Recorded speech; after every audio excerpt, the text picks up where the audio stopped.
Hola, ¿qué tal, amigas y amigos? Bienvenidos a nuestro capítulo número 19 de Escépticos del Más Acá. En esta ocasión nos acompañan Mario Peralta y Daniel Durán. Hola Luis, un saludo a nuestros editores. Daniel, ¿cómo estamos? Hola Mario, hola Luis, contento de participar nuevamente. Un saludo a todos. Continuamos en esta segunda entrega con la continuación de esta lista de 11 tips constitucionales. En el capítulo anterior, si lo recuerdan, en el número 18, alcanzamos a cubrir 4, que para efectos de ayuda de memoria solo voy a anunciar simplemente. El primero era si es que acaso el candidato constitucional basa sus propuestas en evidencias y o argumentos racionales, si acaso critica pertinentemente las ideas contrarias y no solo al adversario, si acaso fundamenta sus propuestas sin apelar exclusivamente a la emocionalidad, y si acaso transparenta las propuestas en que basa su campaña. Vamos a seguir con las siguientes tips constitucionales. Daniel. Bueno, para continuar con la serie, es interesante el punto 5, respecto del candidato, que sabe fundamentar claramente y en detalle sus ideas, y si no consigue explicar sus ideas, tendremos que adivinar por qué son buenas. Únicamente, como la tarea encomendada es redactar una nueva constitución, el candidato debe poder exponer ideas en forma clara, evitando confusiones y ambigüedades y de forma constructiva, porque las opiniones no son hechos y no bastan como argumentos. Ahora, esto es extremadamente importante porque en última instancia el tema que se va a discutir en la constitución, sus puntos y cada uno de los temas que hay que tocar, abarca muchos temas de la sociedad y del manejo político del país. Y en general la idea es buscar un candidato que nos represente bien y que sepamos que en la gran mayoría de los temas que va a tocar nos represente y represente nuestras ideas. Y si esa claridad de expresar sus ideas no está disponible, la elección que hagamos finalmente puede ser equivocada y una vez que ya se han elegido un candidato por cualquier otra característica, porque era una persona famosa, se podría llamar el efecto halo, por haber sido un deportista reconocido, un periodista reconocido, un actor reconocido, por ejemplo, o por algún tema de carisma personal, todo, que puede ser alguien con mucho carisma, puede ser alguien muy simpático, tal vez, con muy buena llegada, pero a la larga, si no supo explicar en su momento como candidato su idea, nuestra elección está siendo tal vez una mala elección. Y como electores finalmente vamos a terminar o engañados o eligiendo de forma incorrecta. Bueno, como todos los puntos, todos estos puntos tienen sus peligros, qué sé yo. Eh, Esto de cuánto se llama de fundamentar bien su idea o detallarla claramente, también nos podemos enfrentar a cosas peligrosas, como por ejemplo que sea una idea verosímil, digamos, ¿no? Pero aquí hay un problema, digamos, porque cuando hablamos de verosimilitud, hablamos de una idea que tiene apariencia verdadera y creíble, por ejemplo. Eh, pero no significa normalmente que sea real, o sea, que sea creíble, ¿verdad? Y aparentemente verdadera, puede que no sea real. De hecho, esta verisimilitud es muy empleada, por ejemplo, por las marcas comerciales, ¿no es cierto? Que normalmente contratan influencers o otro tipo para darnos, digamos, y para determinar o decirnos, convertir normalmente algo que es irreal a algo que sea real y que sea comestible, por así decirlo.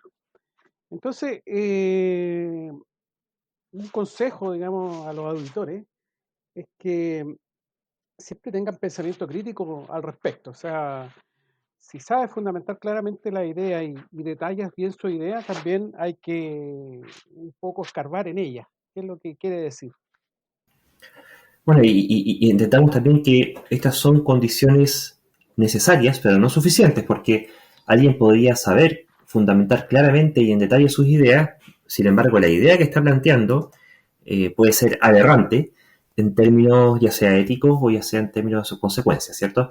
Así que el tema que esto hay que aplicarlo incluso a los que tienen ideas que suenan éticamente deseables o socialmente deseables, pero que en la medida que puedan no estar fundamentadas claramente y en detalle, pudieran, por otra parte, no cumplirse, ¿cierto? Y quedarse simplemente un eslogan. Y con esto es lo que nos permite diferenciar si es que es un mero eslogan o si la persona realmente se ha sentado a pensar y sabe lo que está hablando y lo que está proponiendo. En otras palabras, si es que acaso la propuesta es responsable. Daniel. Para este punto 5 de la claridad de las ideas se da una paradoja bastante interesante, que en el fondo estamos eligiendo a personas. Los constitucionales van a ir a debatir ideas respecto de cuáles son los puntos que tienen o no que ir en la constitución. Y por más que una persona tenga a lo mejor buenas ideas, que ojalá es lo que uno quiere, que tenga buenas ideas, ideas que también resuenen o nos representen, si no es capaz de expresarlas claramente en un debate donde van a haber 150 personas, creo, no recuerdo el número exacto de constitucionales que van a estar participando, esa genial idea que esta persona va a intentar defender va a fracasar miserablemente en ser tomada en cuenta por el resto de la gente, aun si es buena idea, si es que él no sabe presentarla bien o expresarla bien.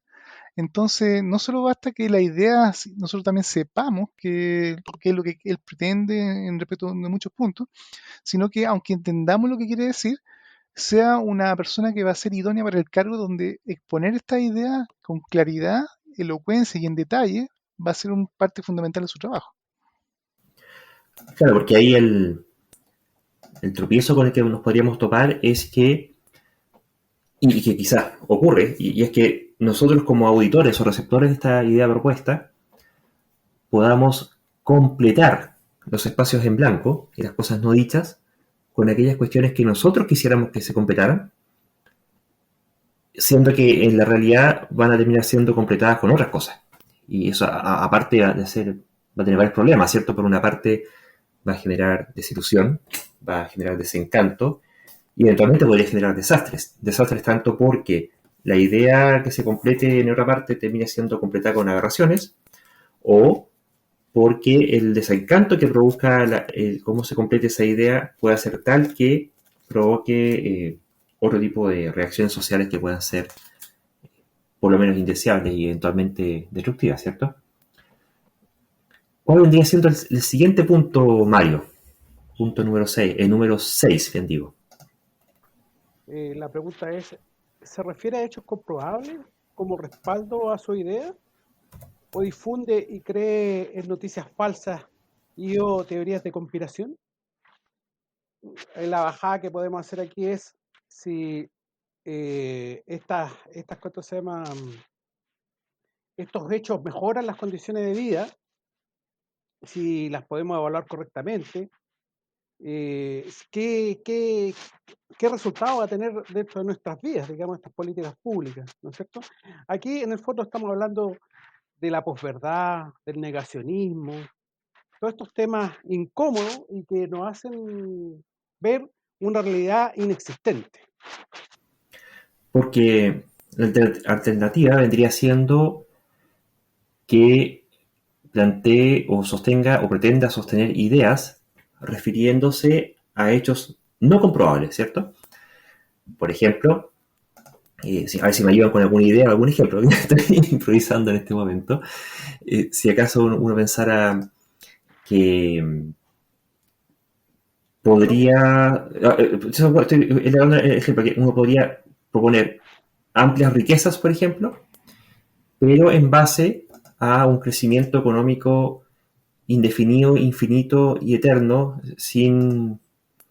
eh, sin dejar de crecer, ¿cierto? Y como si el ecosistema fuera infinito y como la economía fuera infinita. Por lo tanto, sin importar cuál fuera la propuesta, que en última instancia, cualquiera que sea, siempre tendrá un costo económico, finalmente podría no cumplirse, ¿cierto? Daniel, ¿tú tienes otro ejemplo?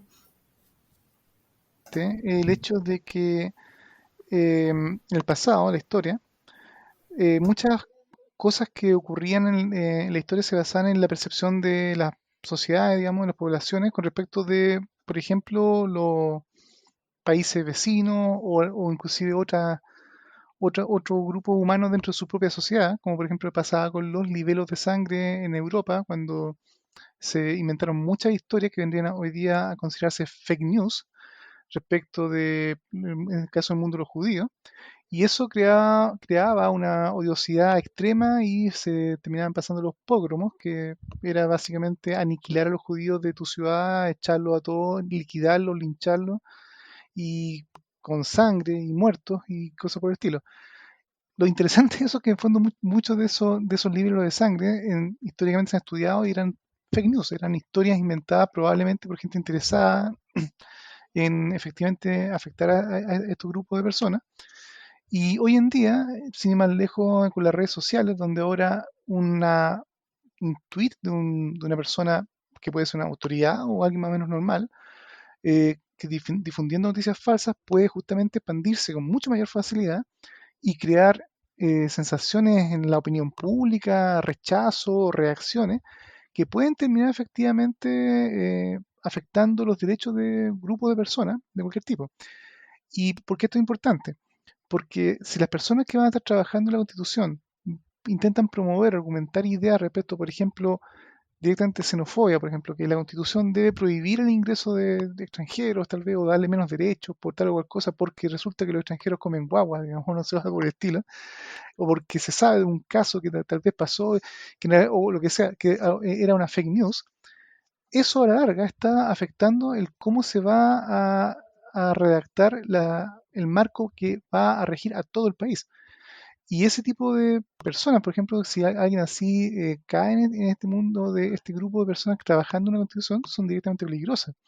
Porque si ese tipo de idea o argumentación que puede estar basada en noticias falsas o en posverdad comienza a hacer eco en otro de las personas que están ahí escuchando, que puede que mejor no tengan tampoco las mejores características de pensamiento crítico para darse cuenta que están cayendo en eso, y este tipo de idea comienza a ganar popularidad en esta comisión de redacción, podemos terminar con una constitución que tenga cosas garrafalmente malas, digamos, y que realmente afecten los derechos de mucha gente.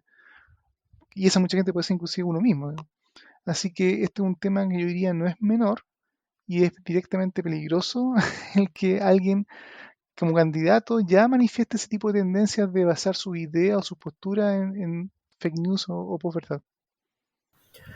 ¿Tenemos algún ejemplo de candidatos? De memoria sé que hemos tenido muchos casos en este último tiempo, pero no tengo algún caso fresco en este momento. Pero y también, bueno, y los casos que se me ocurren quizás tropezarían con el vicio de estar cargándole la mata a lo mismo de siempre, que siempre los mencionaba, aquí son convidados de piedra de este podcast, y que bueno, lamentablemente nunca dejan de dar material para, Bueno, para referirlo, ¿cierto? quizás un poco el caso este de los antivacunas, ¿no? El año pasado, antepasado, no recuerdo exactamente cuando se empezó a generar este problema y andaban ahí rumores fuertes que era esta diputada del PPD que auspiciaba, digamos, a estos grupos, digamos, ¿no? Nunca se supo exactamente si era verdadero o falso.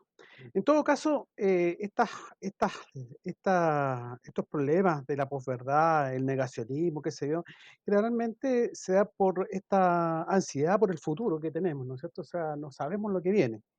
Y este uso desorbitado que hacemos de las redes sociales, y en el fondo en las redes sociales nos encontramos con gente que piensa casi igual que uno, pues se producen estas burbujas que le llaman, ¿no es cierto? Estas burbujas de información donde hay un grupo X de personas que piensan en determinada teoría de conspiración, que es lo que pasó en Estados Unidos con este fenómeno del QAnon, ¿no? Que es cuanto se llama, es la irracionalidad absoluta, digamos, pero se produjo. Bueno, y tenemos otro tipo de efectos, por ejemplo, cuando se habla, este es un tema interesante que ha ocurrido acá en Chile, el tema del Tribunal Constitucional, por ejemplo, que finalmente es un tribunal cuyo objeto, al menos en principio, es velar por la constitucionalidad de las leyes. Y eso es algo que en el caso de Estados Unidos lo hace la Corte Suprema. En el caso de Chile tenemos un tribunal dedicado específicamente a eso. Y el problema es que este tribunal, en algún capítulo lo conversamos, de este mismo podcast, ese tribunal tiene como 3 tipos de atribuciones que son distintas, que son complementarias y que algunas son más pertinentes y otras pueden ser más abusadas. Lo primero es que es súper importante que un tribunal, o que en alguna instancia formal, se evalúe si es que acaso una ley cumple o no cumple con la Constitución, y eso es fundamental. Y ya se ha escuchado a gente decir por ahí que hay que eliminar el Tribunal Constitucional. Entonces, una cosa que quiera cambiarse o reformarse el Tribunal Constitucional que tenemos ahora con las condiciones que el de hoy tiene, y otra cosa distinta es plantear el hecho de la eliminación del Tribunal Constitucional como institución. Y eso es una cuestión que es tremendamente peligrosa. Porque las otras atribuciones que tiene el Tribunal Constitucional son que puede obrar en distintas etapas. Uno es cuando se está haciendo la ley y la ley se aprueba, que el Tribunal Constitucional, que es parte del problema que tiene ahora, que puede vetar la ley por completo, porque lo que está redactado en la ley atenta en principio contra la Constitución. Y ese es un problema porque ha echado para atrás leyes completas que están ampliamente consensuadas en el Parlamento. La otra etapa en la que puede funcionar el Tribunal Constitucional es cuando, y que es la normal, que es la que habitualmente ocurre, es cuando hay algún tipo de contienda legal por algún tipo de derecho y entra algún conflicto entre algo que dice una ley y algo que dice la Constitución. Y entonces, para el caso particular, la persona afectada puede recurrir al Tribunal Constitucional alegando que mediante, ya sea porque se está violando derechamente algún derecho constitucional suyo, o bien porque ante la aplicación de cierta interpretación de determinada ley, se está afectando a los derechos que tiene consagrados desde el punto de vista constitucional. Y ese también es un uso que es totalmente legítimo, ¿ya? Entonces, uno quiere que ese tipo de institucionalidad exista. Y además el Tribunal Constitucional chileno tiene otra facultad que es todavía más controversial, que es derechamente la posibilidad de editar, cambiar la redacción, el sentido, e incluso negar y antonomizar lo que diga la ley que emitió el Congreso. El caso aquí notable fue cuando el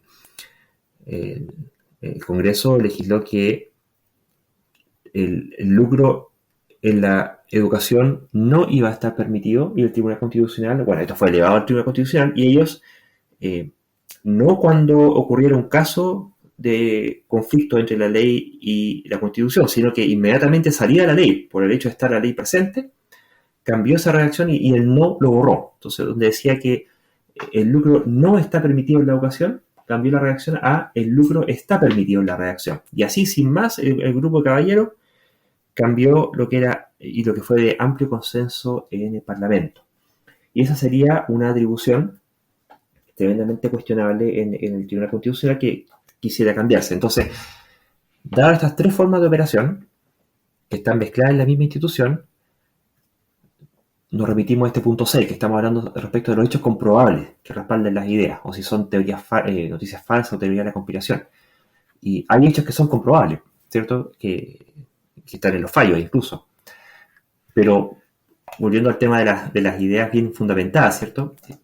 Hay cuestiones que son comprobables, pero que sí corresponden. Sí corresponde que haya una entidad que vele por el cumplimiento de la Constitución, sí corresponde que haya una entidad que evalúe el eventual conflicto en derechos que pueda haber entre una ley, la aplicación de una ley o la interpretación de una ley y lo que dice la Constitución.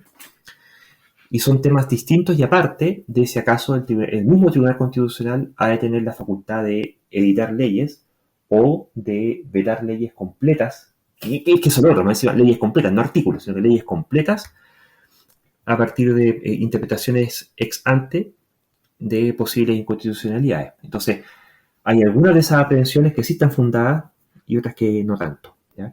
Entonces, sin embargo, cuando uno mira los alegatos en redes sociales, tienden a mezclarse y confundirse este tipo de cuestiones al punto que sale gente diciendo o planteando que no debiera haber un tribunal constitucional, lo cual es una cuestión terrible, ¿sí? Ahora, el fundamento cívico de por qué sería terrible que no hubiera un tribunal constitucional vendría siendo porque, bueno, la Constitución tiene que cumplirse. ¿Por qué? Porque, como conversamos en el capítulo anterior, por una parte consagra derechos fundamentales y consagra la forma en que se gestiona y administra el poder. Entonces, si eso no se cumple, no queda mucha, ya a esa altura, distancia entre lo que quedaría de civilización y la ley de la selva, ¿sí? Donde se impone finalmente el más fuerte. ¿Algo más que agregar respecto a este punto o pasamos al siguiente? Sí, con respecto a este punto, me gustaría agregar que hay que evitar ciertos tipos de falacias, como que, por ejemplo, que si algo siempre se ha hecho de una manera, bueno, eso no implica que hacerla de otra no esté en lo correcto. O sea, hay que, la argumentación, digamos, de, de este punto, la fundamentación de las ideas, se trate de alguna manera de evitar estas falacias, como por ejemplo, que repetir siempre la misma idea, por ejemplo, ¿no es cierto? Hay que evitar, digamos, falacias argumentativas. Claro que dos errores no hacen un acierto, ¿cierto? Claro, Uno puede tener un problema, o problema que, malo. o que mucha gente piense algo, tampoco significa que sea correcto. O sea, que Claro, esta falacia ad populum, digamos. y el que tengamos un problema no quiere decir que lo que se proponga como solución no puede ser un problema en sí mismo también, incluso hasta peor que el original, ¿cierto? Claro. Pueden haber ambas posturas, tener ambas sus severos problemas y ser ambas malas, y puede haber una tercera que sea la deseable, no ninguna de esas dos que se plantean originalmente como las únicas dos alternativas, ¿cierto? Daniel, ¿nos podrías leer el séptimo punto? Ok, nuestro séptimo punto es si respecto del candidato promueve el diálogo democrático y la búsqueda del bien común, o bien recurre a discursos demagógicos, oportunistas o polarizantes. Acá este punto va al cuidado que debemos tener para no elegir a alguien que rechace el diálogo democrático. Lo que está en juego es la constitución política de la República, que va a definir cómo se conduce el poder para todos los habitantes del país, y necesitamos, para llegar a una buena constitución, a acuerdos que va a enfrentar a muchos grupos políticos o adversarios políticos en esta comisión. Hay que recordar que en el fondo Chile es un país que tiene derechas e izquierdas, y esas derechas e izquierdas van a estar representadas en el fondo en este grupo de trabajo. Y si es que no se puede llegar a acuerdo, eso va a dificultar o va a forzar a que mucha gente intente imponer la idea a expensas de que no haya una deliberación constructiva. Yo creo que es importante recordar que la política es gestión de poder, y muchos de los candidatos, tal vez que ahora sean muy populares, que dicen que hay que rechazar la política o a los políticos, eso en realidad está exponiendo a la gente más débil, que no tiene una representación, a que efectivamente sea usada por los poderosos que sí tienen el poder. Y además deja a la gente que es débil fuera del ejercicio del poder. Y por lo tanto hay que elegir con mucho cuidado a las personas que vamos a llevar a esta comisión, a esta comisión constitucional, para que realmente sea un representante que trabaje en una política, y una política para todo el país. Claro, porque ahí cuando se está eligiendo a un representante, creo que en parte lo habíamos comentado en el episodio anterior, este representante, bueno, va a exponer dentro de todas las personas que están representando, ojalá también las inquietudes, necesidades y problemáticas que uno tenga, ¿sí? Y las personas que menos poder tienden a ser las que más problemas tienen. Casi, el poder es casi eso, ¿no? Que las cosas sean como yo quiero que sean. Eso es el poder. Cuando no, yo padezco las cosas que no son como yo quisiera que sean. Y cuando alguien se sustrae de la política, está, en este caso una política por un sistema representativo, a rechazar a los políticos, en vez de la alternativa que vendría a ser elegir a un buen representante político, lo que está ocurriendo es que me estoy quedando sin representante, por lo tanto, mis problemáticas, tanto las personales individuales como las de los colectivos a los cuales uno pueda participar, y en general a este gran colectivo que es el país, lo que estamos dejando en realidad es servir en bandeja de plata para que los que sí tienen el poder puedan hacer lo que quieran. ¿Sí? Entonces, hay una cosa muy delicada acá, que es cuando, y porque hay que tener mucho ojo con aquellos candidatos que no promuevan un diálogo democrático o que promuevan un diálogo no democrático o un diálogo que no busque el bien común. Porque en la medida que ese tipo de candidatos salgan electos, lo que va a terminar ocurriendo, y esto creo que la evidencia histórica sobra al respecto, es que los grupos menos favorecidos van a terminar padeciendo las consecuencias, porque pueden incluso llegarse a extremos, como en diversos capítulos de la historia ha ocurrido, en que facciones completas de la sociedad quedan excluidas, ya sea del ejercicio del poder, ya sea de la delegación democrática, ya sea de su representación, o ya sea derechamente de sus derechos, ¿sí? Por ejemplo, aquí mismo en Chile, por un buen tiempo no era particularmente un delito matar indígenas. Actualmente llegó a serlo en algún momento, pero eso es porque hubo una serie de conversaciones, de parlamentos que fueron elevando una diversidad de problemáticas, en su momento con la corona, ¿cierto? Española, que era la que dominaba acá en Chile, y fueron gradualmente siendo reconocidos ciertos derechos. Pero yo creo que una lección que uno puede sacar de casos como Trump o Bolsonaro es que a veces uno da por descontado que ciertas situaciones políticas son tan descabelladas, tan aberrantes, tan malas, pero que uno tiende a pensar que sería imposible que fueran a ocurrir. ¿Cómo podría llegar a ocurrir algo así? No puede ser, digamos, ya sea por la magia o ya sea por el resto, que el resto de la gente va a hacer algo y no van a permitir que cosas así de malas ocurran.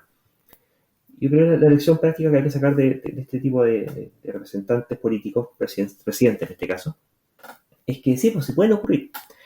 Y las cosas ocurren no por magia, sino que en la medida que la gente haga que ocurran. Y así como hay gente intentando producir ciertos efectos, si eso no se contrapone, va a terminar ocurriendo. Y pueden perfectamente, así como lo han propuesto, que haya más todavía, digamos. Hoy en día hay grupos discriminados. En Chile, por ejemplo, los homosexuales todavía no tienen la posibilidad de casarse con un matrimonio igualitario, que mismo de las parejas heterosexuales no pueden todavía adoptar, por ejemplo. Sigue habiendo problemas con eutanasia, seguimos teniendo problemas con las variantes de aborto, y eso está consagrado, y uno dice, bueno, ¿y cómo es posible que haya gente que le esté pasando esto y que todavía no legisle y no solucione? Pero bueno, efectivamente, pero la medida que los representantes encargados de hacer eso piensan de esa forma y están siendo apoyados por su base electoral, ocurre lo que ocurre. Entonces, es súper importante que los candidatos que estén representándonos no solamente nos representen, sino que lo representen, pero promoviendo el diálogo democrático, porque si no, como pasó ahora, que casi va a la risa si no fuera tan trágico, probablemente lo vieron en el programa Tolerancia Cero. Fernando Paulsen se refirió como secta al Partido Republicano liderado por José Antonio Cast, ante lo cual José Antonio Cast reclamó indignado en Twitter y llamó a sus huestes a que reclamaran el Consejo Nacional de Televisión y otras instancias, y salieron las huestes de forma, que lo que decía Paulsen, ¿cierto? Que de forma acrítica y de forma muy cuadrada y obediente seguían al líder independiente que fuera lo que propusiera. Salieron efectivamente a hacer lo que el líder le proponía, finalmente confirmando que se están comportando como secta, ¿cierto? En parte. Y ¿qué es lo que ocurre entonces? Que mediante ese tipo de llamados a la acción, si recuerdan en la historia del fascismo, que hacía esto llamado a la acción, lo que importante era avanzar. No importaba mucho avanzar para dónde, pero avanzar, ¿sí? Y se puede llegar a exaltar los ánimos de modo que se arremeta en contra de grupos por distintas categorías, por grupos políticos, por orientación sexual, por género, por etnia, por color, hoy en día está muy en boga, ¿cierto? Por origen nacional. Entonces,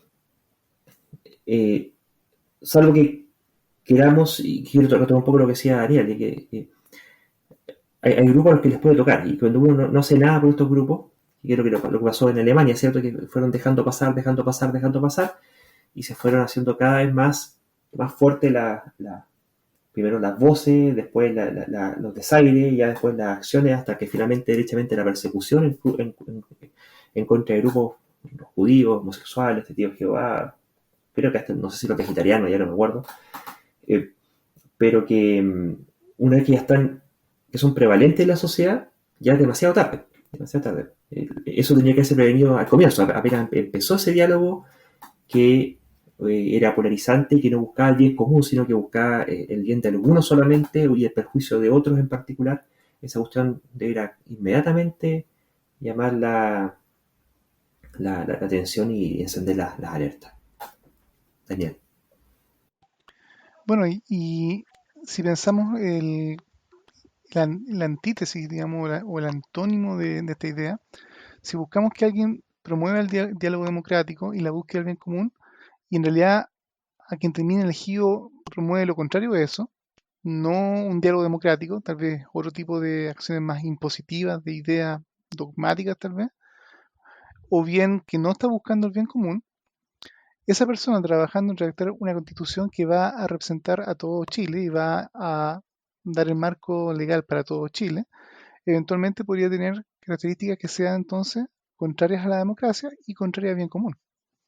Entonces, el caso de las personas que tenemos que elegir tiene que ser personas que efectivamente encarnen las cosas y el estilo de pensamiento y el estilo de ideas políticas que van a terminar representando la política futura en el marco de la institucionalidad del país.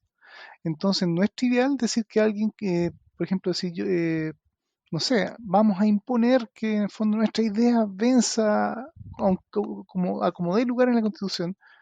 Si alguien con un discurso así llega a ese tipo de lugares y logra imponer ideas justamente de esa manera, la Constitución que termine siendo redactada probablemente no va a ser la mejor para el bien común de toda la sociedad. Tal vez de algunos sectores, y una parte que es paradójica, si un sector relativamente mayoritario puede tener mucho apoyo.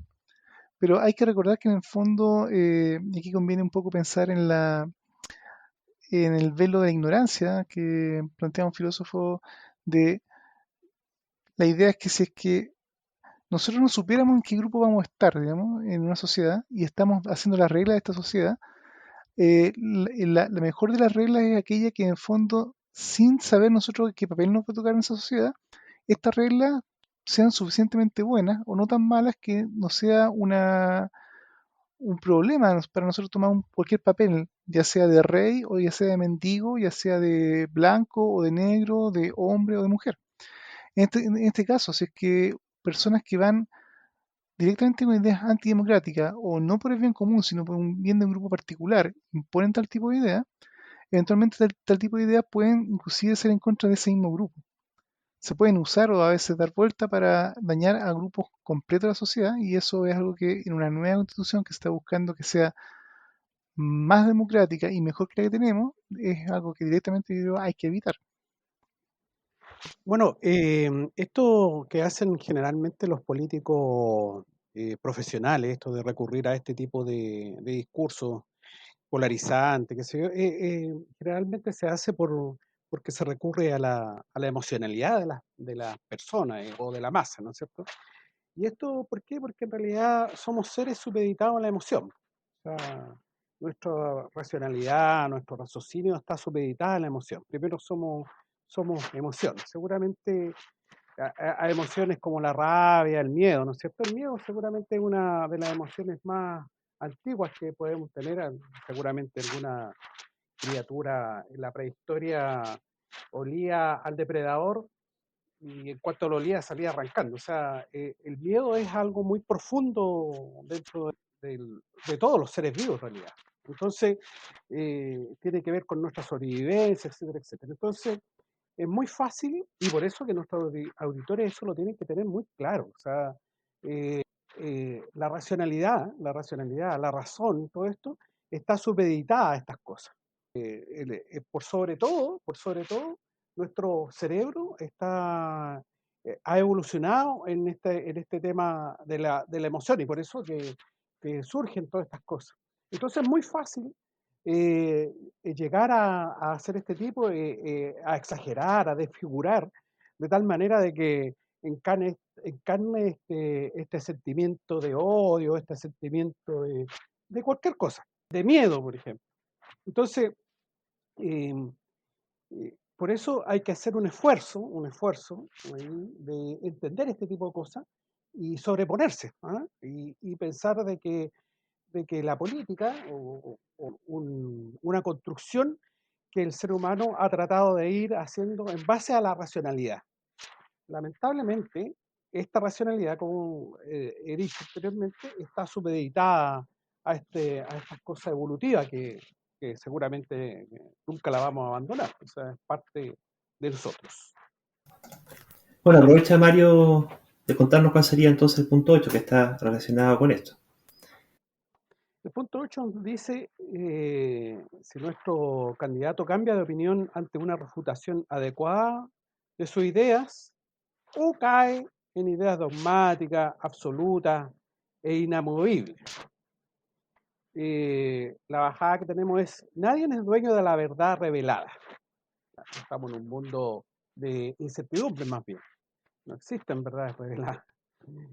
Incluso las mejores ideas deben estar sujetas a revisión y cuestionamiento. Eso es, no hay nada escrito en piedra, digamos. Por lo que debemos estar abiertos a considerar contraargumentos y evidencia adversa. Cuando se asume ideas como si fueran autoevidentes, tales como el orden natural de las cosas, por ejemplo, es como pensamos nosotros en nuestra imaginación cómo debieran ser las cosas. Hay grupos que se juntan exclusivamente para decirle a otro cómo debieran ser. O, por ejemplo, la esencia del ser, ¿eh? Cosas así etéreas, o el derecho natural. Inmediatamente debemos sospechar de que no hay más fundamento que una mera subjetividad o una defensa dogmática de una impostura ideológica, de que porque es así nomás. Y aquí tenemos, yo creo que varios ejemplos que nos pueden aparecer en nuestra historia política, sin ir demasiado lejos, pero tanto reciente como pretérita. Por ejemplo, ahora que hemos tenido todo este tema eh, del debate sobre la educación sexual temprana, está esta postura de grupos conservadores que no quieren que se eduque sexualmente a los niños, o al menos, y aquí viene la esencia del ser, ¿cierto? ¿Qué es lo que están entendiendo por educación sexual? ¿Qué es lo que entienden los conservadores por educación sexual? ¿Y quién tiene que entregar esa educación? ¿Y cuándo consideran que un niño pueda o no estar educado sexualmente? Porque el vicio en el que caen los conservadores en este punto, y que es muy habitual, digamos, que básicamente consideran que un niño bien educado sexualmente es aquel que, bueno, no solamente niño, sino que después adolescente y adulto, es aquel que no vive su sexualidad, que no tiene relaciones sexuales y que se mantiene virgen, puro y casto hasta el matrimonio. Entonces, ese está bien educado. Lo demás da lo mismo. Entonces, ¿por qué no? Porque si no se corrompen. Bueno, ¿y por qué se corrompen? No, es que saben cosas. ¿Cuál es el problema? Que saben cosas. No, es que si saben cosas, entonces van a tender a hacer cosas malas. ¿Y por qué van a tender a hacer cosas malas? Si también pueden tender a hacer cosas buenas, y hay gente responsable que sabiendo puede tomar las buenas decisiones para evitar las cosas malas. No, pues es que están tentados. Que van a hacer la tentación. ¿La tentación de qué? No, del pecado. ¿Cuál pecado? No, es que aquí los tienta el demonio. Y entonces, al final de cuentas, termina siendo miedo al conocimiento, ¿sí? Al conocimiento y al ejercicio de la libertad en base a ese conocimiento. Y entonces en la Constitución uno pudiera preguntarse si es que acaso quién va a tener la potestad sobre los niños. Y en este debate de la potestad pública o la potestad privada, ¿son los padres o el Estado? ¿Cuáles son las ideas que estamos permitiendo en el sistema educativo y quién educa a los niños? Hay todo un tema ideológico y están en contraposición a estas ideas de que cuáles son las buenas ideas que los niños deben tener. Hay posturas, por un lado, que plantean que son aquellas buenas ideas, aquellas ideas que son coherentes con las ideas de sus padres, independiente si eso es bien o bueno o no para el niño. Y si no son buenas, bueno, reinterpretamos el bien del niño como que está bien cuando está bien para los padres también. ¿Ya? O otras ideas que van por la línea de que en realidad para que podamos vivir en sociedad y dado el diagnóstico que tenemos de ciertos problemas sociales y el pronóstico o la aspiración a solucionarlos de tal o cual forma, necesitamos que la gente al menos cuente con cierto bagaje de ideas y que pueda estar en contraposición con las ideas que quienes quieren que los niños sean educados a sus padres puedan tener. Entonces, la pregunta es, si uno expone este tipo de razonamiento y plantea las ideas en contra, ¿va a haber un cambio de opinión eventualmente o no? Porque si no, podemos terminar finalmente, y esto no es broma, digamos, y hay grupos que así lo quieren, que, de hecho, si es que no me recuerdo, este mismo José Antonio Cast en algún momento lo dijo, que claro, que quiere que Dios esté presente en la Constitución derechamente. Y nuevamente volvemos al asunto de punto anterior, de si son cuestiones que buscan el bien común, si es que recurren al diálogo democrático o solamente aparecen estas ideas que son dogmáticas o que son reveladas. Daniel. Bueno, el tema clave justamente, tú ya creo un poco lo tocaste, es que el diálogo democrático implica muchas veces debatir ideas y transar. A veces yo creo que en fondo una postura bastante natural es que todo el mundo plantea su idea un poco con el tejo pasado. O sea, al 100% mi idea, el mundo ideal que yo quiero, esto que quise conseguir, y la contraparte muchas veces no quiere eso ni en broma, pero quiere su propio 100% de idea en sentido contrario. Y lamentablemente para poder aglutinar y llegar a una idea de consenso hay que caer en una especie de término medio, tal vez un poco laxo, pero que hay que acordar. Pero si cualquiera de las dos partes realmente está en una postura dogmática, es que es o este 100% de lo que yo quiero de esta manera o nada, o absolutamente nada, a la larga no se puede llegar a ninguna posición que realmente sea sostenible, de postura política o política de ningún tipo. Y eso a la larga justamente va a afectar el hecho de la calidad de la constitución que tengamos. Si es que muchos puntos, y de hecho hay puntos bastante polémicos ya hoy en la constitución actual, y que son polémicos porque justamente exacerban muchas emociones de todo tipo y que justamente pueden ser usadas como bandera de lucha en algunos grupos para imponer ideas justamente dogmáticas, donde en realidad el dogma inclusive viene como del mundo de la religión, así que están también justamente asociados a un tema de ser hasta religioso. Eh, Hay que ver bien que un candidato con ese tipo de ideas y que está defendiendo ideas dogmáticas probablemente va más que ayudar a consensuar una buena constitución que considere todos los puntos de vista, partiendo por el propio de ese candidato y a quien representa, pero también de otros grupos de la sociedad que inevitablemente van a pensar distinto. En vez de llegar a una buena redacción, a un buen consenso que sirva para todos, eventualmente pueden ser una piedra de tropiezo y un tapón a lograr buenas soluciones y a la larga puede sabotear todo el proceso. Y al final, en vez de terminar con algo mejor, podemos terminar con algo o peor o con nada. Si no hay ningún tipo de consenso, obviamente esta nueva constitución no va a ser tal. Así que el buscar personas que estén dispuestas a no caer en el dogma, sino que inclusive debatir e inclusive aceptar cambiar de idea ante una buena refutación es clave para saber que estamos ante un candidato que va por el lado de la racionalidad y no del dogma. Mario. Mira, yo en este caso a los auditores le daría algunos consejos. Por ejemplo, diferenciar entre lo que es una idea o una ideología. Una idea generalmente es algo que podemos contrastar, podemos determinar su verdad. Una ideología es algo que ya raya en lo dogmático, es algo inamovible, ¿no es cierto? Es algo que ya está ahí. Y como decía Daniel, bueno, dentro de la ideología nos podemos encontrar con ideologías religiosas, ¿no es cierto? Estas ideologías sociopolíticas, ¿ah? Estas ideologías totalitarias que no, qué sé yo. Entonces, hay que diferenciar ese tipo de cosas. Y para eso un consejo. O sea, si nuestros auditores son de derecha, ojalá lean gente sensata de izquierda. Y si nuestros auditores son de izquierda, ojalá lean gente sensata de derecha. Ahora, ¿qué es lo que es la sensatez? Bueno, cada uno de estos auditores lo determinará. Ahora, si no encuentra a nadie a quien leer, entonces empezaría a sospechar de mí mismo. ¿Ah? Eh, a lo mejor yo soy el dogmático y ¿cuánto se llama? El absoluto y el inamovible. Sí, ese punto, Mario, porque hay que tener cuidado, porque cuando uno se habla de la sensatez o se habla del sentido común, uno puede empezar como a pisarse la cola y a decir, bueno, ¿y qué es la sensatez? No, es que es lo razonable. ¿Y ahí qué es lo que es lo razonable? Es que lo que sí, es lo que hace sentido. ¿Y ahí qué es lo que hace sentido? Y empezar como a chutear la cuestión y nunca se llega a precisar el asunto. Pero yo partiría de entender una cuestión que, bueno, que está bastante estudiada a final de cuentas, y es que tanto la inteligencia como la estupidez está bastante repartida en la humanidad. ¿Ya?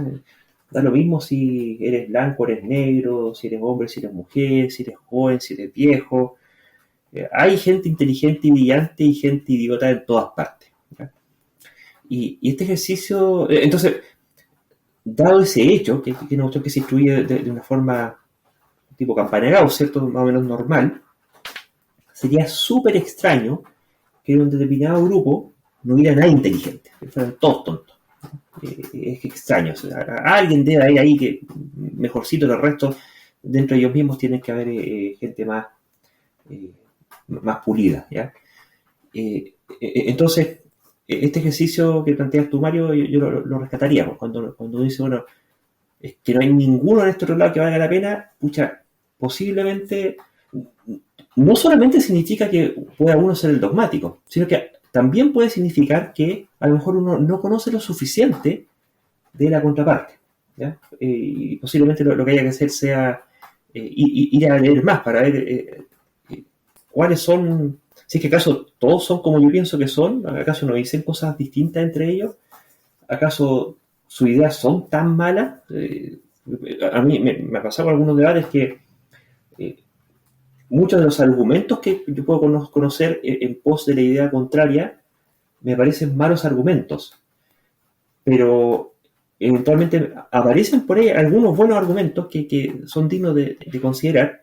Que otra cosa distinta es si acaso, ya sea en redes sociales o en los medios, esos buenos argumentos son populares o no.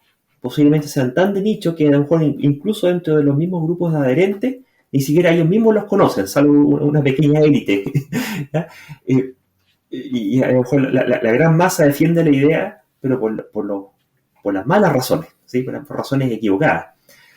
Entonces, vale la pena no dejar caer la idea que pueden estar proponiendo porque haya mayor popularidad de los malos motivos por los cuales sostener esa idea y eventualmente puede haber buenos motivos por los cuales sostener esa idea. Entonces, hay que hacer ese ejercicio de que para estar en desacuerdo con algo no basta solamente con estar en desacuerdo con la tesis o la conclusión final, que puede ser el caso, digamos, pero generalmente para hacer un análisis más completo también hay que analizar cuáles son los fundamentos que se dan para sostener esa idea. Y ahí pueden aparecer más cosas. Hay que conocer de, con respecto a qué es a lo que se está en desacuerdo. Daniel. Bueno, yo creo que aquí lo que estamos hablando es un principio bastante básico de racionalidad y que en fondo va muy de la mano de lo que yo creo como grupo proponemos respecto del pensamiento crítico. Hay que recordar que el pensamiento crítico no basta solamente con criticar a las ideas de otros, sino que tiene que partir principalmente por cuestionarlo todo y partiendo por las ideas propias.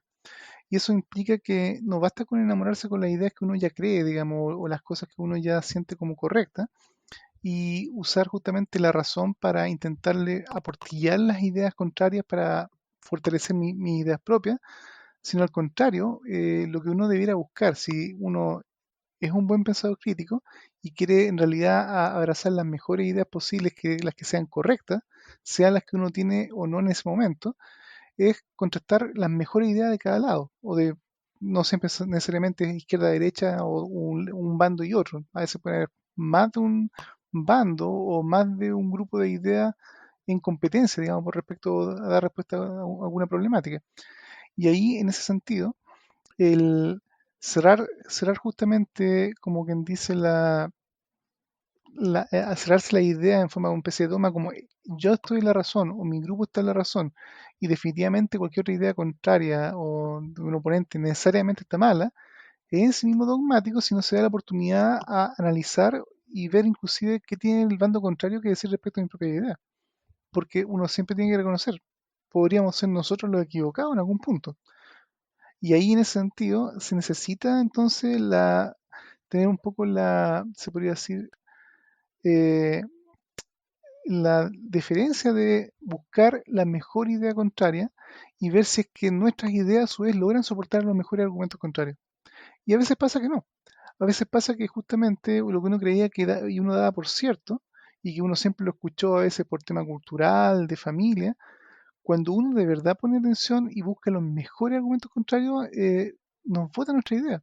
O por lo menos no necesariamente la vota completamente, pero por lo menos cuestiona cosas que se dan completamente por hecho y uno tiene que pensar lo mejor. Yo pensaba que el mundo era de esta manera y era así siempre y en realidad mi oponente me hace ver y tiene razón en casos donde tal vez no siempre es así. Tal vez haya matices, por ejemplo. Y ese tipo de cosas se basan y se necesitan justamente en escuchar al otro. Y se necesita justamente contrastar y no armar hombres de paja, justamente, y de ridiculizar las ideas contrarias y darlas como de facto por malas. Ese tipo de ejercicio creo que en general a nivel de debate, no lo sé, digamos, pseudociencias tal vez o cosas por el estilo, puede ser más o menos fácil. El problema es que en política es mucho más difícil porque justamente ya no se habla de ideas como tan abstractas, sino son ideas más bien atrincheradas y nosotros como seres humanos generalmente tendemos ya inmediatamente a partir en trincheras respecto de nuestra postura. Entonces, volviendo a un tema político justamente acá, ojalá que los candidatos que participen en este tipo de temas no sean gente trincherada, que no esté dispuesta a ceder un metro o que asuma que su trinchera es la trinchera y la única que existe y el mejor lugar donde estar. Necesitamos gente capaz de justamente escuchar las palabras del adversario, recibir en el pecho si tienen razón y tal vez reencarnar una idea mejor. Y eso, ojalá que sean personas que las que uno vea, escuche y termine eligiendo, sean personas intelectualmente honestas. Que uno pueda verlo, tal vez pensar y escuchar al otro y tal vez decir un no sé o voy a considerarlo o eventualmente ver que la persona cambia su idea o la matiza justamente considerando al otro y eso al final también es lo que lleva a consenso. En otras palabras, personas no ideologizadas o muy poco ideologizadas, digamos. Claro, vendría a ser el caso en aquellos que están enamorados de su propio corpus de ideas versus aquellos que están dispuestos a adherir a buenas ideas en la medida que estén bien fundamentadas. Que no es lo mismo. Una cosa es el producto y otra cosa es el proceso. Al respecto, Daniel, ¿nos podrías contar cuál es el punto 9? Bueno, respecto justamente a la idea y de pensar bien la idea, en nuestro punto 9 es el siguiente. Respecto del candidato, ¿es consciente de las consecuencias prácticas de su propuesta o propone ideas con letras chicas? Y este es un punto bien como curioso. ¿A qué nos referimos con letras chicas? Resulta que las ideas bien intencionadas que cualquiera puede tener, especialmente un candidato, en la práctica pueden llegar a ser desastrosas cuando se aplican en el mundo real. Nosotros pensamos en este caso el ejemplo del un genio malvado que cumple nuestros deseos en forma literal, pero que en realidad es nefasto para el amo. Y esto viene de un chiste que en realidad puede ser un poco de grueso calibre, pero para que los auditores entiendan a qué me refiero, se trata de una persona que encuentra una lámpara y aparece un genio, que es malvado, y resulta que, por ejemplo, este amo del genio dice, ¿sabes qué? Mi primer deseo es que yo no quiero ver nunca más a mi suegra. El típico cliché que, por favor, no quiero ver más a mi suegra. ¿Y qué hace el genio? Le dice, le concede el deseo, como usted deseamos, y lo deja ciego. Ese es el tipo de cosas que, como como idea, a veces pasa que cosas que nosotros queremos, si se cumplen literalmente como lo estamos proponiendo, en realidad el resultado puede ser todo lo contrario o no el que nosotros esperábamos.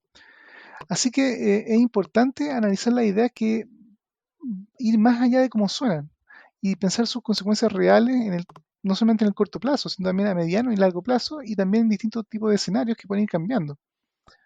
Y dado que desconocemos el futuro justamente, es imprescindible que equilibremos una flexibilidad de una constitución que se va a redactar para que esta constitución también pueda ser flexible a lo largo del tiempo y en el cambio de circunstancias, especialmente considerando que estamos viendo escenarios como humanidad de calentamiento global que está afectando los ecosistemas y es muy difícil saber justamente, inclusive a mediano plazo, cuáles van a ser las condiciones y cómo nuestra constitución política nos va a ayudar como país a movernos en esos escenarios.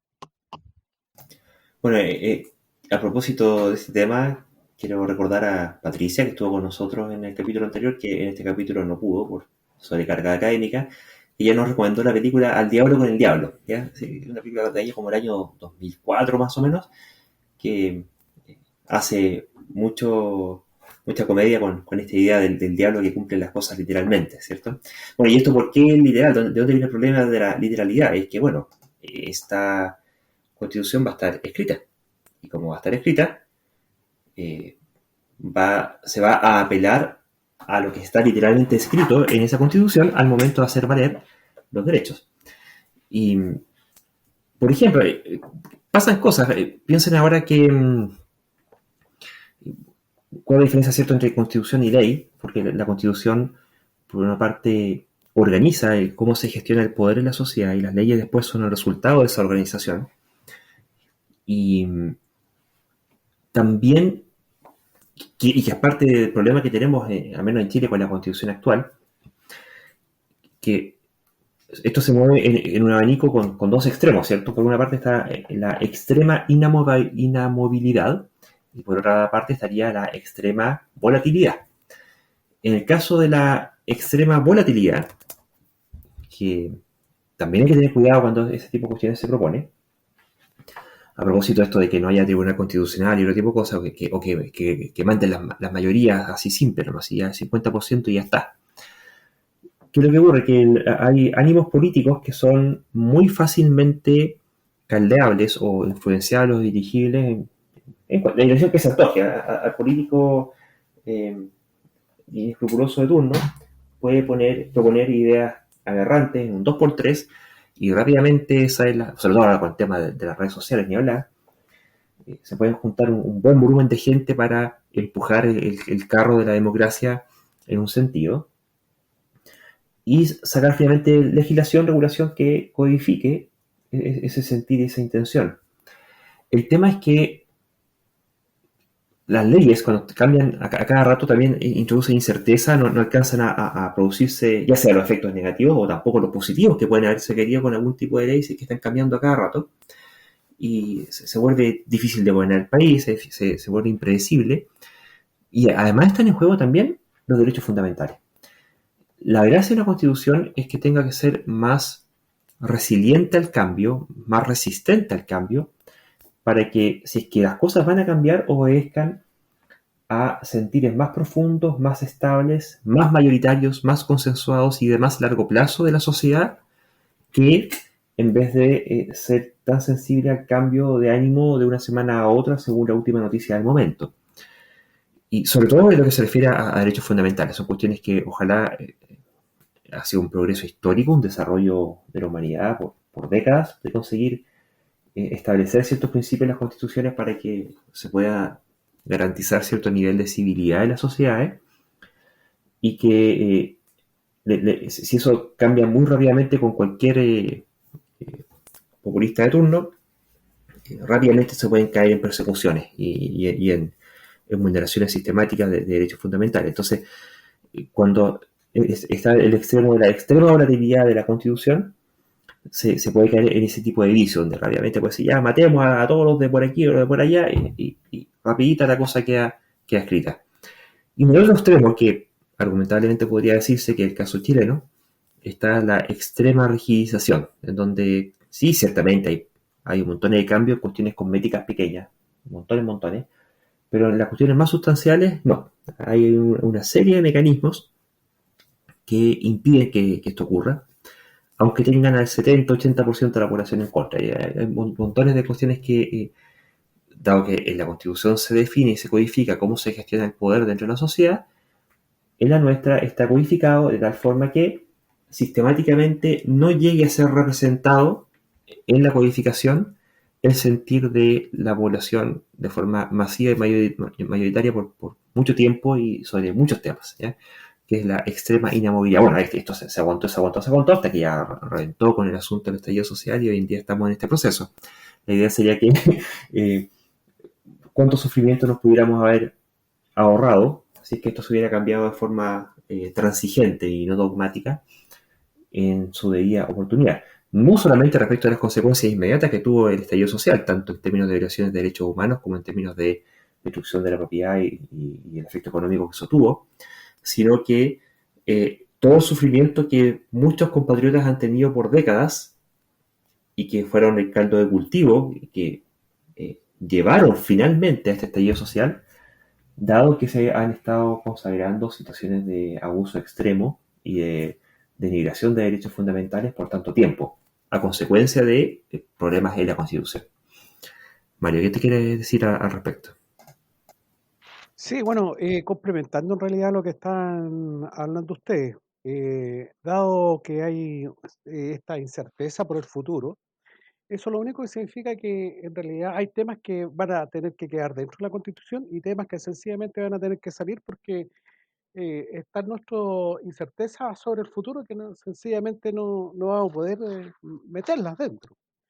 La Constitución debiera ser lo suficientemente flexible como para moverse en este mundo de incertidumbre. Pero lógicamente hay temas que tendrían que quedar adentro, que se llama, no son a esta altura de la historia, digamos, ya que el tema de los derechos humanos, el estilo Constitución francesa, ¿no? O sea, el punto deberá quedar sí o sí. O sea, sería a esta altura del partido ya no hay que hacerse los locos con eso. Entonces, me imagino yo que esto va a ser un ejercicio de un poco, es muy difícil en estos momentos, muy difícil predecir lo que viene, pero me imagino yo que va a haber que separar las cosas en temas y temas que efectivamente van a tener que discutirse y temas que van a quedar seguramente en un tema legal que se vaya discutiendo a través del tiempo. Bueno, ahí lo que nos pasa es que lamentablemente tenemos efectivamente gente que está en contra de los pactos de derechos humanos. Yo me sumo y creo que en la asociación escéptica todos nos sumamos, ¿sí? Sin excepción, a que los derechos humanos son un tema que tiene que quedar en la Constitución sí o sí. Y tengo la impresión de que el grueso de los candidatos constituyentes también. Pero el diablo va a estar en los detalles. Llegado el momento, quién sabe, hay grupos que están para intentar derechamente boicotear ese asunto. Ya vamos a ver ahí cómo es que prospera. Mario, cuéntanos el punto número 10. Al punto número 10. Sus propuestas compatibles con el Consejo Experto y organismos técnicos o son antojadizas y desinformadas a contrapelo de las voces expertas. Bueno, esto dice relación con que, con que nuestras ideas, digamos, nuestras propuestas que vamos a hacer, tienen que estar en concomitancia con lo que tenemos, por así decirlo, en nuestro avance, tanto científico como de evidencia en lo social, digamos. ¿Mm? Redactar una constitución no es trivial, ni siquiera para expertos constitucionalistas. Las personas, incluso las más expertas en su área, pueden sostener ideas descabelladas al respecto de otras. Nadie puede ser experto en todas las materias, por ello es imprescindible moderar, evaluar y mejorar las ideas de forma flexible. Dada la opinión experta de asesores legales, el consenso científico y los expertos según especialidad.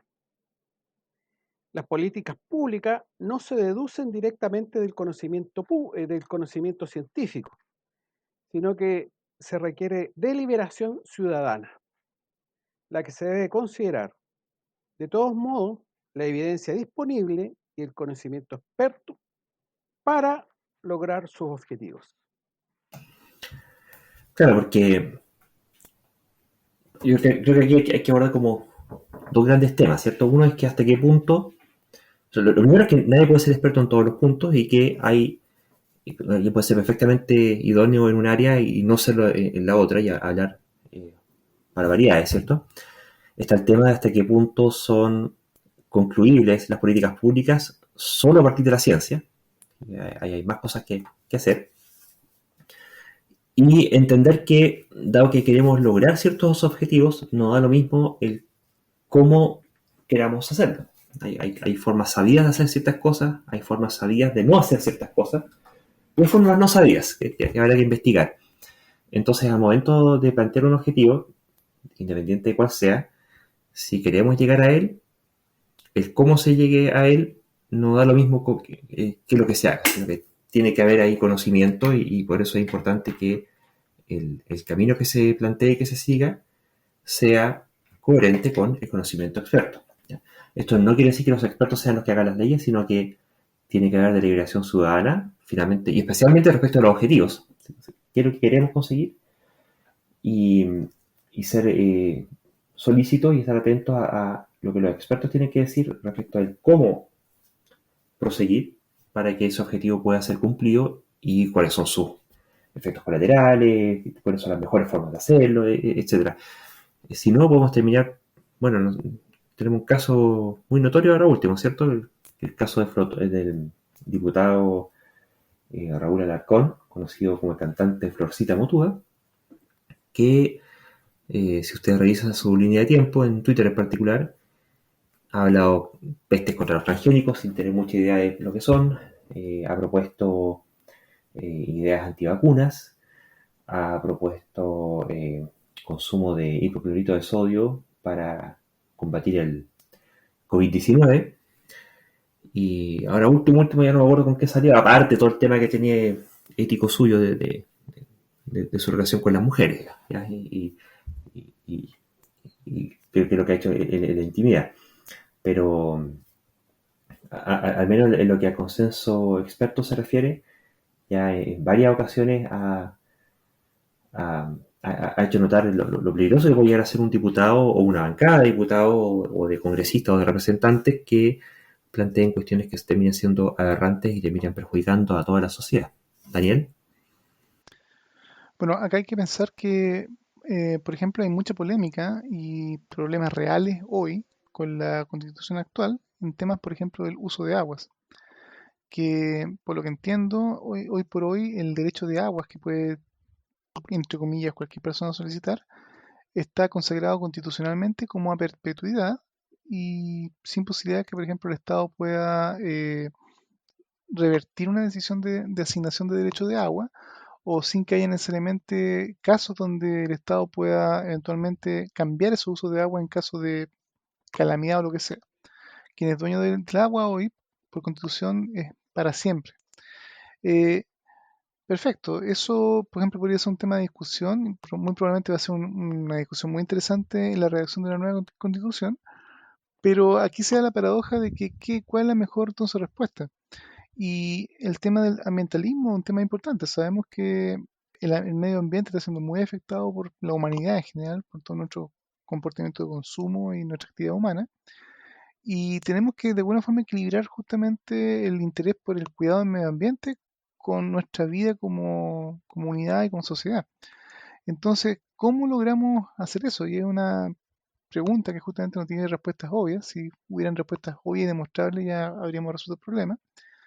Y ahí donde es triste que tal vez las respuestas a veces más obvias y extremas no necesariamente son correctas. Por ejemplo, la mejor forma en que los humanos podríamos mantener el medio ambiente lo mejor posible sería no tocarlo en forma alguna. O sea, para eso en la práctica tendríamos que prácticamente no respirar, no consumir, no movernos, no hacer nada, no hacer cultivo, ninguna cosa. Y en el caso, por ejemplo, del uso del agua, entonces tendríamos que consumir nada de agua. Eso básicamente sería morir de sed, digamos, extinguirnos todos automáticamente. Y por lo tanto, entonces ahora, dentro de todo este rango de dar el derecho absoluto del uso del agua sin ningún contrapeso a tal vez la posición más extrema ecologista a ultranza, donde prácticamente nos extinguimos, tiene que haber algún punto intermedio que permita, por un lado, el cuidado del medio ambiente y por otro lado también el desarrollo de una sociedad relativamente sana y que sea digna de vivir en ella. Y ahí donde justamente necesitamos que los consejos de los expertos, ya sea en temas científicos en este caso o técnicos, tienen que ser escuchados más allá de las opiniones a veces justamente dogmáticas que hablaba antes, que alguna persona puede tener.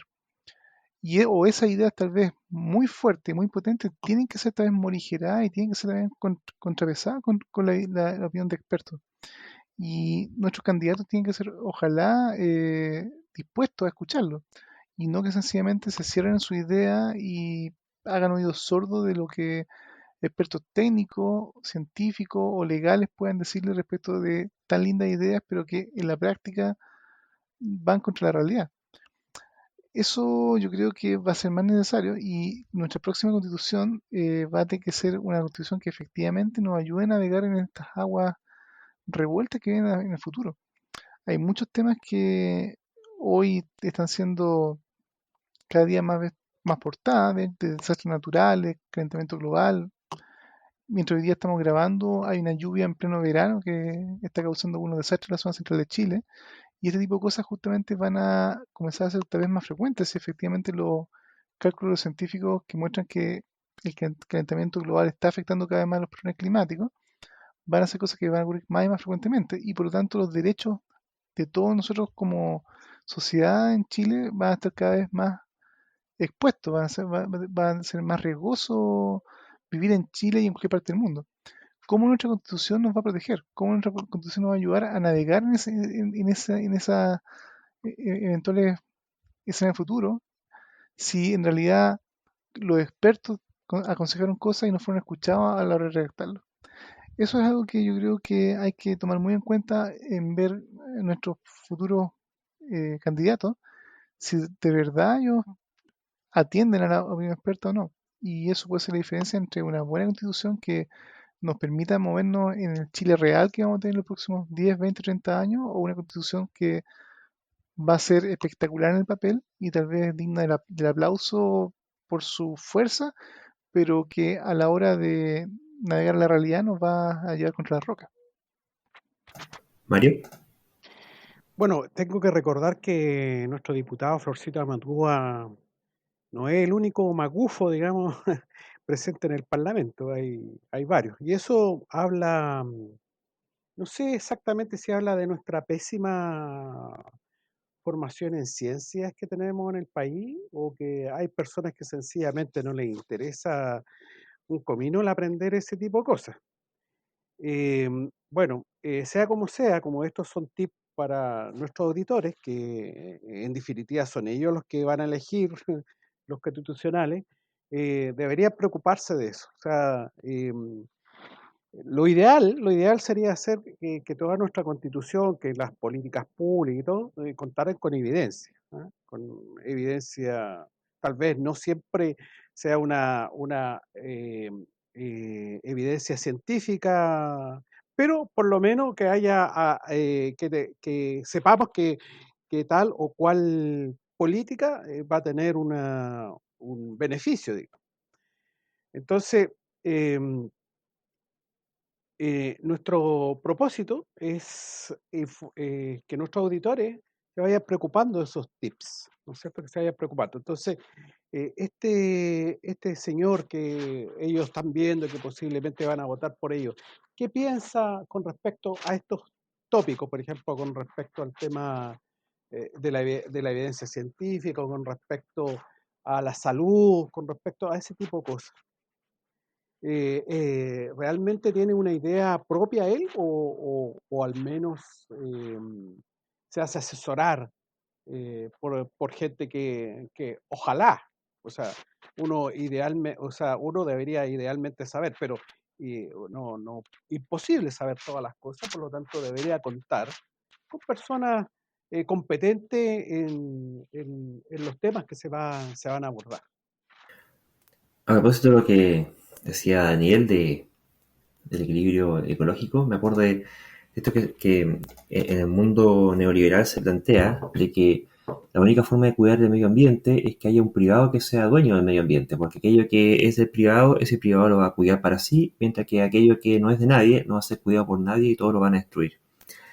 Y siempre he preguntado cuál es la evidencia con la cual se afirma una cosa como esa, y viendo además la cantidad de casos de que justamente siendo privados dueños de territorio y con sus distintos recursos, justamente lo que ha ocurrido ha sido su absoluta destrucción, y que cuando eso no ha ocurrido ha sido justamente porque había una regulación pública que lo prohíbe, ¿ya? Entonces llega a ser una cuestión incluso contrafactual, y que es una idea que anda rondando ahí, que estoy seguro y los invito a que estén atentos a cuando esa idea aparezca, porque va a aparecer en el debate constitucional, efectivamente. Mario.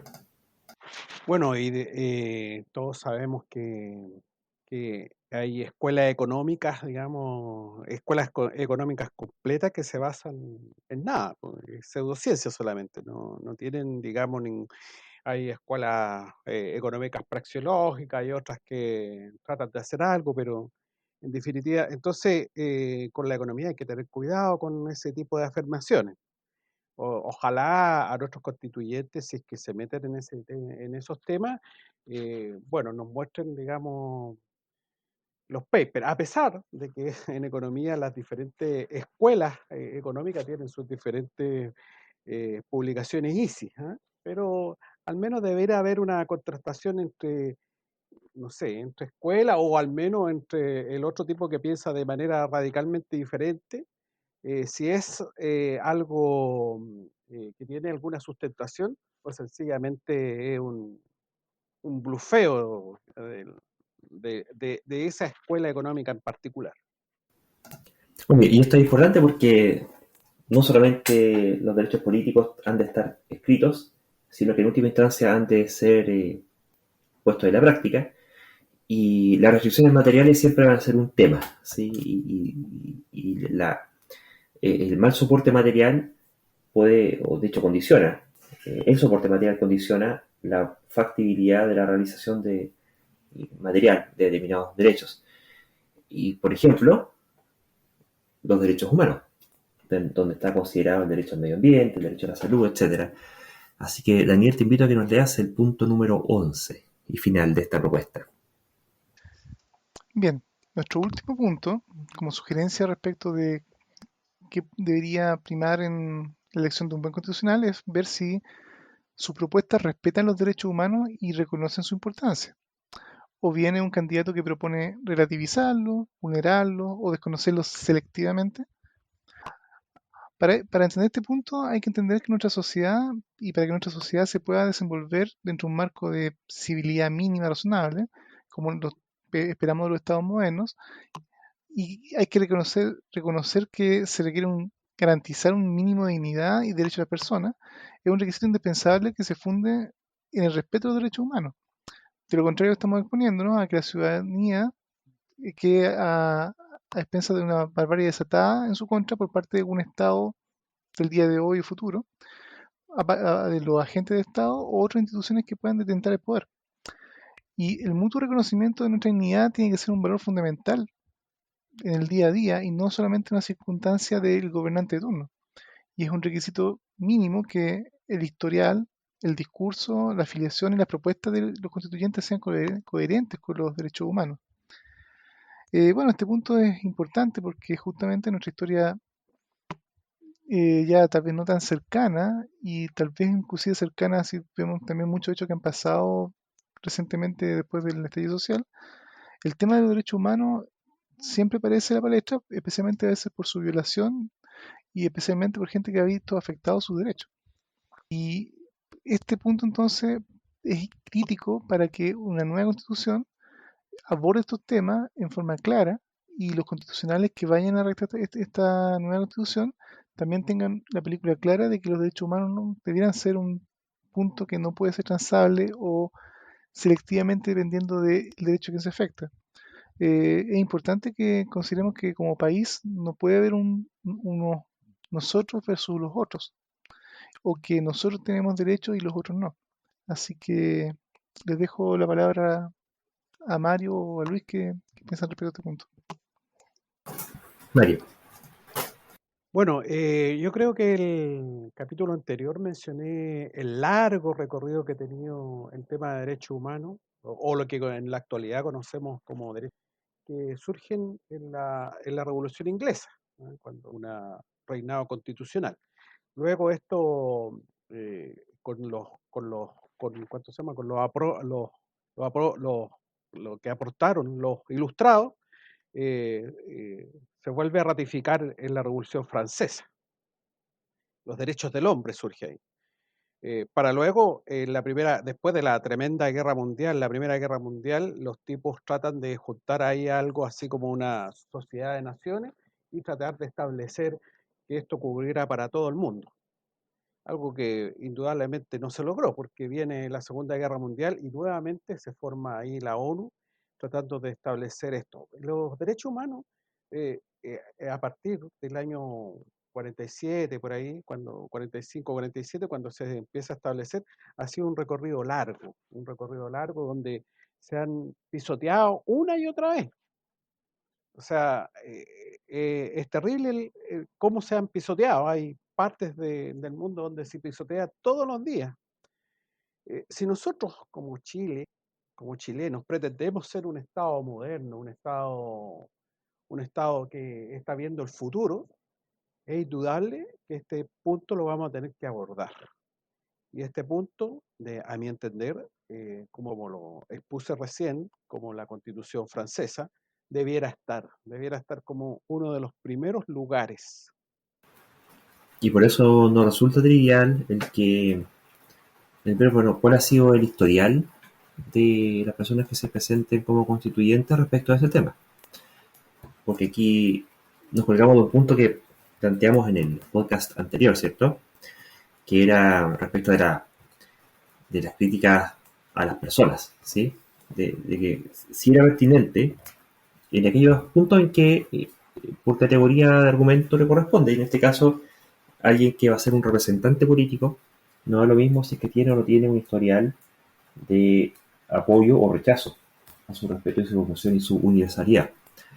Quiero rescatar también una precisión, Mario, que efectivamente al comienzo eran derechos de los hombres, hombres varones, no de las mujeres. Hay una pelea de las feministas de la época para que también fuera de las mujeres, no solamente de los hombres. Y hubo ahí una reivindicación que tuvo su grandes componentes. En este momento el nombre en Netflix hay películas que narran bueno, después para sus fallitas que son un poco después, pero en fin, hay incluso varias obras de arte inspiradas en las promotoras de este tipo de guías. Yo creo que la Pati no hace falta, ya seguro nos podría recordar exactamente en qué año y qué nombre fueron los involucrados. Pero quiero realzar lo que dice Mario de que esto ha sido un avance civilizatorio mínimo, de una cuestión que no cuesta tomarle la perspectiva de lo relevante que ha sido como logro de la humanidad. O sea, realmente ha sido una coronación ética de cuál es el estándar mínimo de dignidad que nos queremos reconocer para todos los seres humanos sin excepción. Y lamentablemente no todos piensan así, y los constitucionalistas no todos piensan así. Hay facciones de la sociedad que no piensan así y van a intentar que esto no sea incluido en la Constitución. Afortunadamente, el pacto político que se hizo en Chile para la apertura de este nuevo proceso constituyente fue que se respetaran los tratados internacionales vigentes, y afortunadamente ahí sí están los tratados de derechos humanos, así que por mucho que cacareen pueden incluso sacarlo de la Constitución, no obstante siguen estando vigentes y estarán vigentes los tratados internacionales. Así que creo que al menos tenemos cierta cuota de tranquilidad respecto a que este objetivo se va a cumplir. porque la verdad es que sin derechos humanos cuesta sostener prácticamente todo lo demás. Queridos compañeros auditores, no sé si tienen algún otro comentario que hacer antes de despedirnos. No, yo creo que estamos ok, Luis. Hoy día terminamos, digamos, con los puntos que queríamos ver. De todas maneras, vamos a tratar de ponerlos, digamos, en redes sociales para que hicimos algunos stickers para que se puedan ver por redes sociales y compartirlo. Daniel. Así que bueno, los invitamos a visitar nuestras redes sociales. En Twitter, @a_escéptica, en Facebook, /escépticos, o búsquenos por el nombre Asociación Escéptica de Chile. En Instagram, somos el usuario @aech_cl, y nuestra página web aech.cl. Este material de los tips constitucionales los vamos a estar publicando de forma conjunta, tanto, bueno, por este podcast, como por la vía de un documento en nuestro blog y memes que pueden compartir. Están hechos por tamaño exacto para que sea el buen tamaño de la fotografía a publicar en Instagram, en redes sociales en general, y que puedan incluso imprimir o compartir entre sus compañeros o amigos, amistades, familia. Así que esperemos que les haya servido. Y como siempre, los dejamos invitados a todos para nuestro próximo episodio de Escépticos del Más Acá. Muchas gracias a todos por su audiencia y estamos en contacto. Muchas gracias por la audiencia y bueno, mucho éxito y suerte en elegir sus constitucionales. Les deseamos como escépticos. Un saludo a nuestros auditores y demás está decirles que cuídense, cuídense ustedes y cuiden su familia.